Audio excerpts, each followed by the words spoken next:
Muy buena familia, hermanos, compañeros y amigos. Que Dios siempre nos bendiga a todos grandemente. Les saluda su hermano en Cristo, Rafael Lezama, siervo de Jesucristo. Puedes suscribirte al canal para que todas las semanas estés recibiendo un video, mensaje de la palabra de Dios. También puedes hacer tus comentarios de los temas que estamos presentando, tus inquietudes, tus dudas, para poder ir enriqueciéndonos todos y edificándonos en la palabra de Dios. Hoy vamos a estar hablando del tema, ¿cuál era el aguijón que tenía el apóstol Pablo?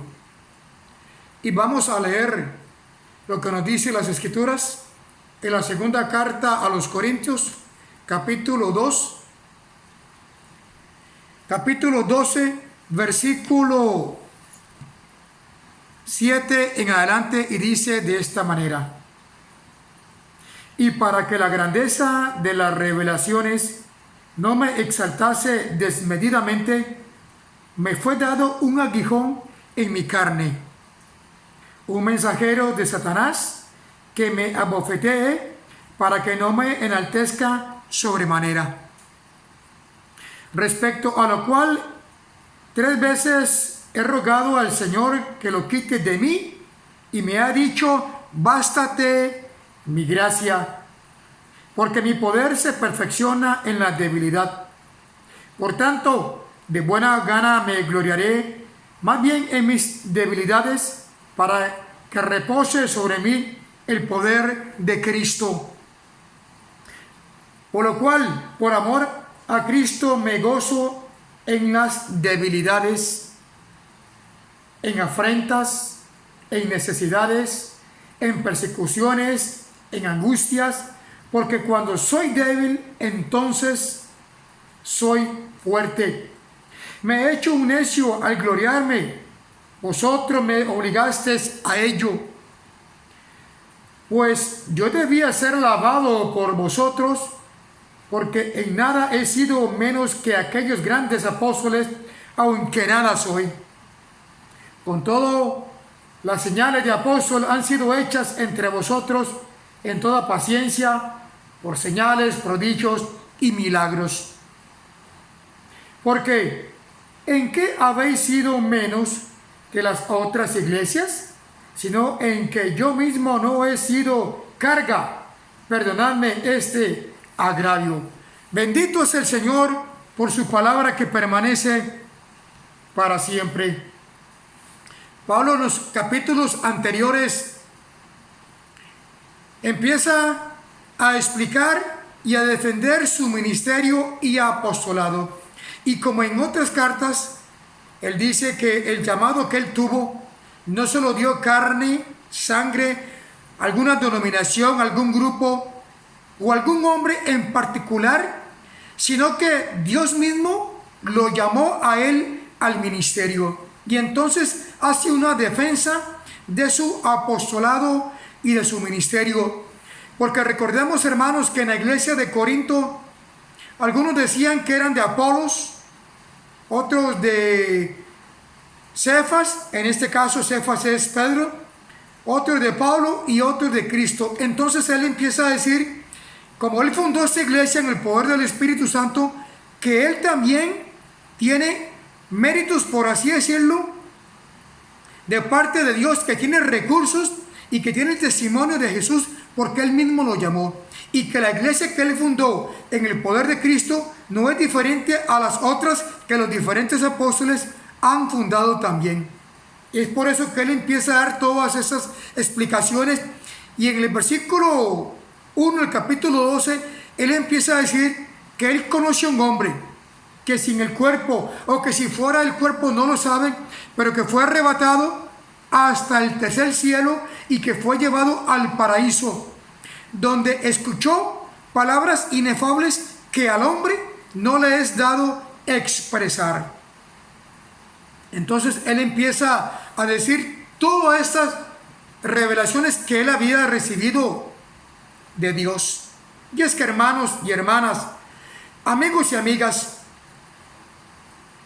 cuando Pablo explica su ministerio, él no quería hacer carga a ninguno. Por eso él trabajaba en lo secular. Él trabajaba en tiendas de campañas con Apolos, con Priscila y Aquila, para no hacer carga a ninguna de las iglesias del Asia Menor. Él también dice en otras oportunidades, aquí mismo en esta carta de Corintios, en capítulo 14, que él habla en lenguas más que todos los demás. Entonces él empieza no como a gloriarse, sino como a dar un currículum de sí mismo. Inclusive allá en la carta de Filipenses capítulo 3, él empieza a decir que él es fariseo de fariseos, que fue circuncidado al 8º día, que fue instruido a los pies de Gamaliel, que era la autoridad suprema, por así decirlo, terrenalmente hablando, para los judíos, y que el apostolado que él recibió no de carne ni de sangre.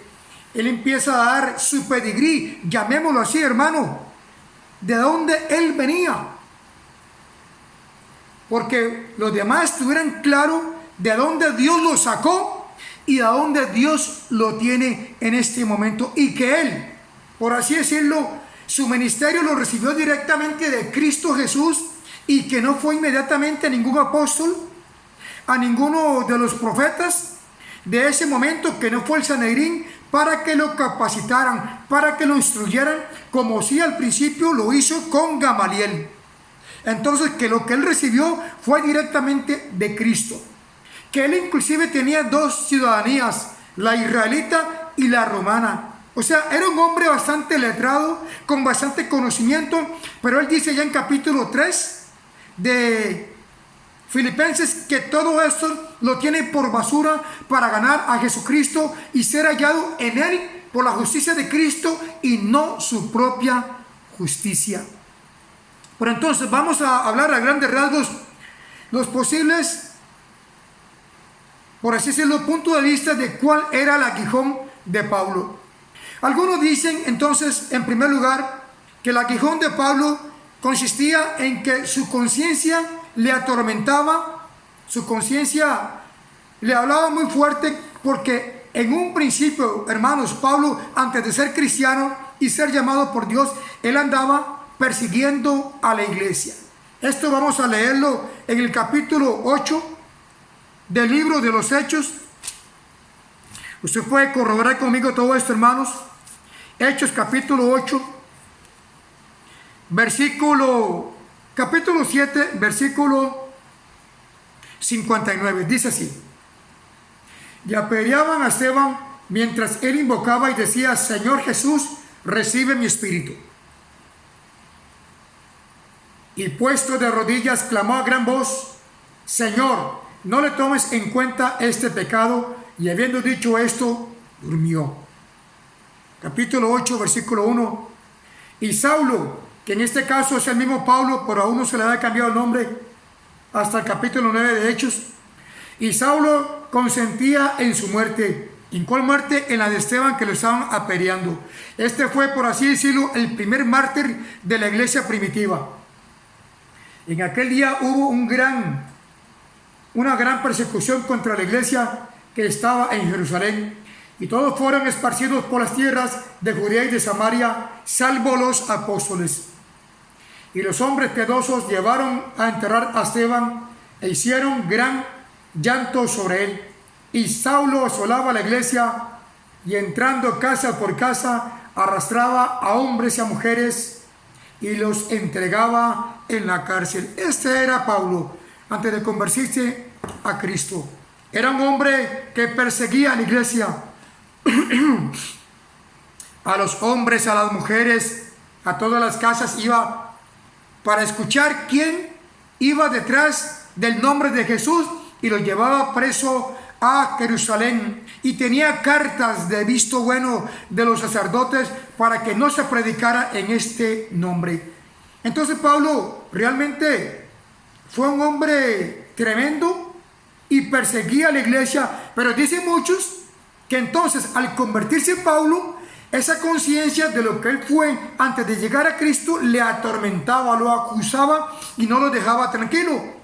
Pero aquí mismo, en la palabra del Señor, nos dice, hermanos, podemos leer en la misma carta a los Corintios, dice la Escritura, en Corintios, estamos en la primera carta ahora, primera de Corintios 4,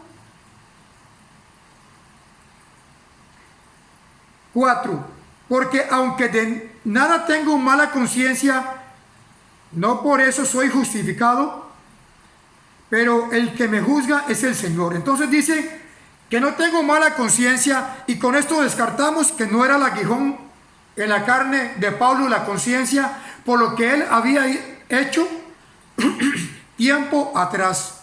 Porque dígame, hermano y hermana, amigo y amiga, ¿quién de nosotros antes de llegar a Cristo no tuvo un pasado bastante oscuro? No tal vez como el apóstol Pablo, que perseguía a los cristianos, que tal vez los mataba, que los arrastraba. Tal vez no hicimos eso, pero hicimos otras cosas peores quizás, y no por eso nuestra conciencia nos va a acusar ahora de decir, pero es que ¿quién fue usted antes de llegar a Cristo? Un asesino, un violador, un mentiroso, un ladrón. Usted fue esto y lo otro, porque eso fue lo que fuimos, no lo que somos ahora en Cristo, porque Cristo ya nos justificó de todo aquel mal proceder porque lo hicimos en ignorancia. Lo importante ahora es lo que somos. Entonces no fue la conciencia. Otros dicen entonces que el aguijón de Pablo que tenía era lo que dice acá en la segunda carta a Corintios, el pasaje que leímos, acá donde dice: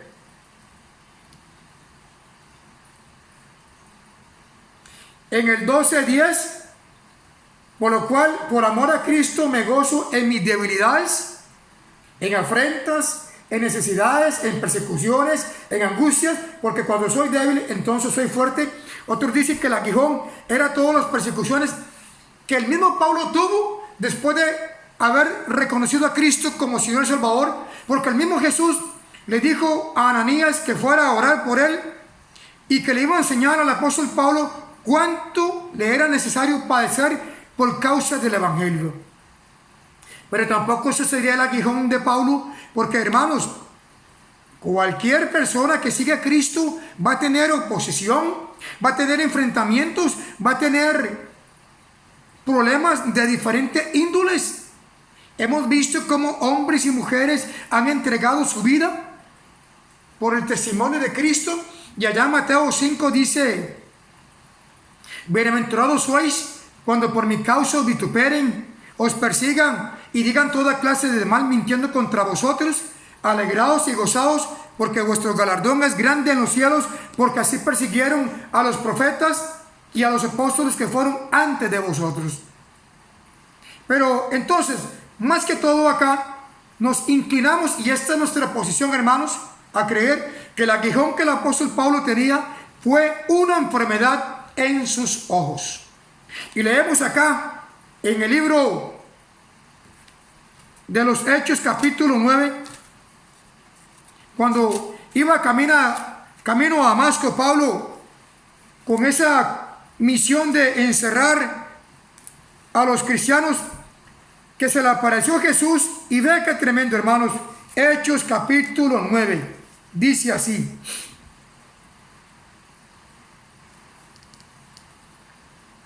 9:1. Saulo, respirando aún amenazas y muerte contra los discípulos del Señor, vino el sumo sacerdote y le pidió cartas para la sinagoga de Damasco, a fin de que hallase algunos hombres o mujeres de este camino, los trajese presos a Jerusalén. Mas yendo por el camino, aconteció que al llegar cerca de Damasco, repentinamente le rodeó un resplandor de luz del cielo. Y cayendo en tierra, oyó una voz que le decía: Saulo, Saulo, ¿por qué me persigues? Él dijo: ¿quién eres, Señor? Y le dijo: yo soy Jesús, a quien tú persigues. dura cosas te he dar cosas contra el aguijón. Él temblando y temeroso dijo: Señor, ¿qué quieres que yo haga? Y el Señor le dijo: levántate y entra en la ciudad y se te dirá lo que debes de hacer. Y los hombres que iban con Saulo se pararon atónitos, oyendo a la verdad la voz, mas sin ver a nadie. Entonces Saulo se levantó de tierra y abriendo los ojos no veía a nadie.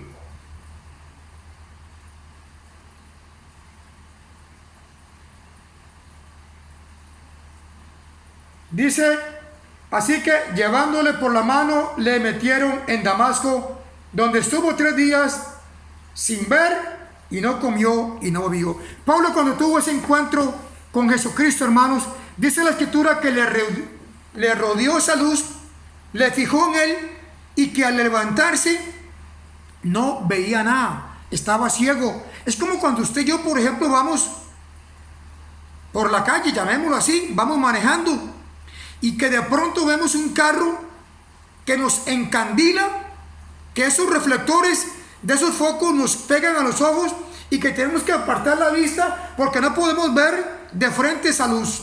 Esto fue lo que le pasó a Pablo. Y fíjese usted, hermanos, para ir corroborando todo esto más, en este mismo capítulo, o en este mismo libro, en el 26:13 de Hechos, dice de la siguiente manera. 26:13 dice así: cuando al mediodía, Pablo está relatando aquí su conversión, dice: cuando al mediodía, oh rey, yendo por el camino, vi una luz del cielo que sobrepasaba el resplandor del sol. Imagínense, hermanos, la cual me rodeó a mí y a los que iban conmigo. Cristo mismo, bendito es el Señor, ya glorificado, resucitado, se le presenta a Pablo, y fue tanto el impacto, la gloria de Jesús, que él quedó afectado de la vista. Y cuando llega Ananías y ora por él, le pone las manos sobre su cuerpo y recibe la vista. Pero de ahí para acá, esto para Pablo fue un aguijón. Un aguijón, entonces, en el campo natural podremos decir que es lo que tienen los escorpiones en su cola, lo que tienen las avispas, esa zampoña. Es una cosa punzante, incómoda. Pero entonces Pablo le dice a Jesús: ¿quién eres, Señor? Y Jesús le responde: yo soy Jesús a quien tú persigues. Dura cosas te he de dar cosas contra el aguijón. En ese momento Jesús para Pablo era el aguijón, y Pablo estaba dándole y dándole, y él mismo era el que se perjudicaba. Cuando llega Cristo, entonces, hermanos, queda afectado de su vista.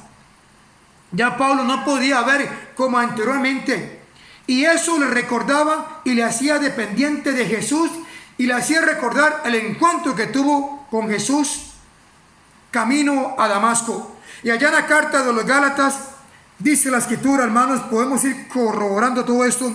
Cuando Pablo escribe esta carta a Gálatas, de todas, por cierto, hermanos, las cartas que él dictó a su secretario, porque él tenía un secretario para que escribiera sus cartas, de todas, Pablo mismo, la de Gálatas, él mismo la escribe, porque era de carácter. Los Gálatas se estaban volviendo a judaizar, se estaban volviendo de la gracia a la ley, y Pablo mismo toma tiempo y escribe esta carta, y dice así en el capítulo 4, versículo 13: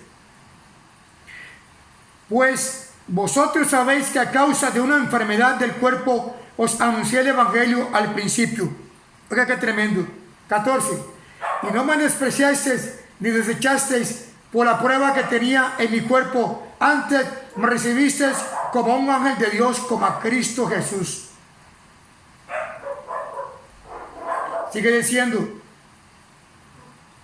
el 15: ¿dónde pues está mi satisfacción que experimentabais?